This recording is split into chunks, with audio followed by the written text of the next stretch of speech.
On August 1st, 2001, professional football player Korey Stringer passed away due to complications from a heat stroke.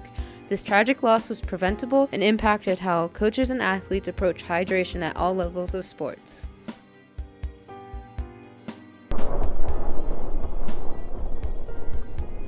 Dehydration in and of itself is the loss of free water from the body system. It occurs in the summer months when the weather is hot. So the first thing you need to look at is the weather. You have to know what the weather's going to be like. Back in the day, it was tough. I mean, to get a water break, you was happy, Now it's been a complete transformation. Back then, you had that old coach type mentality where you didn't get water until it was a scheduled break where they felt that you were deserving of it.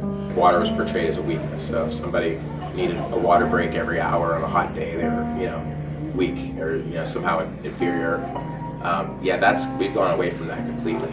Probably the most important of all instructions given to players is hydration. We are constantly telling our kids and preaching hydration. Coaches are much better trained to deal with or to look for signs, problems of dehydration or heat stroke and things like that. In the NFL level, you got big guys. You got guys 300 to 350 pound offensive linemen, and their body can heat up rapidly and very quickly. The science has progressed, and unfortunate dehydration, illnesses, and deaths have occurred. We've learned how important it is to hydrate regularly. Basically, it boils down to proper eating, proper hydration. Eat good, eat solid food. Gatorade also has electrolytes, so if you're a Gatorade person.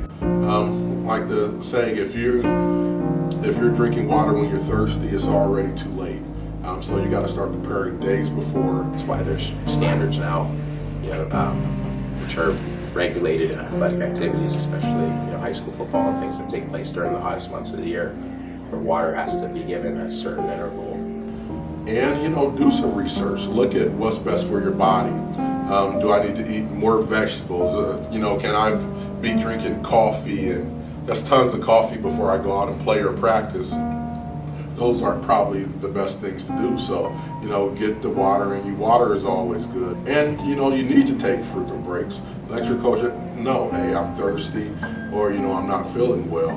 And just seek out the proper attention. Don't try to be a hero because your teammates might think, oh man, he had to stop because he got a little overheated.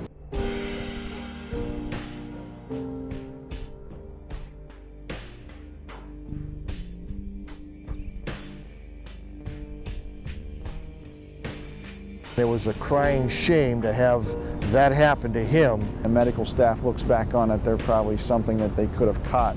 And you wonder why that happened when he entered that heat exhaustion stage in the professional realm of football. You wouldn't think that would happen in the pros. Probably one of the toughest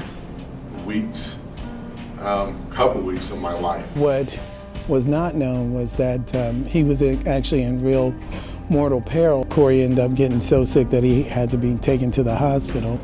The offensive line coach, Mike Tice, gives me a call, and he just informs me that Korey is in pretty bad shape. His organs had broken down to the point where there was no coming back. His temperature, was extremely high. They couldn't bring those temperatures down. So even if he had survived, he would have been a different person. His football career would have been over, and that would have been the least of his concerns. The offensive line coach was like, he's gone. And I was I was shocked. My aunt and my cousin came and knocked on my door to tell me that he had passed away.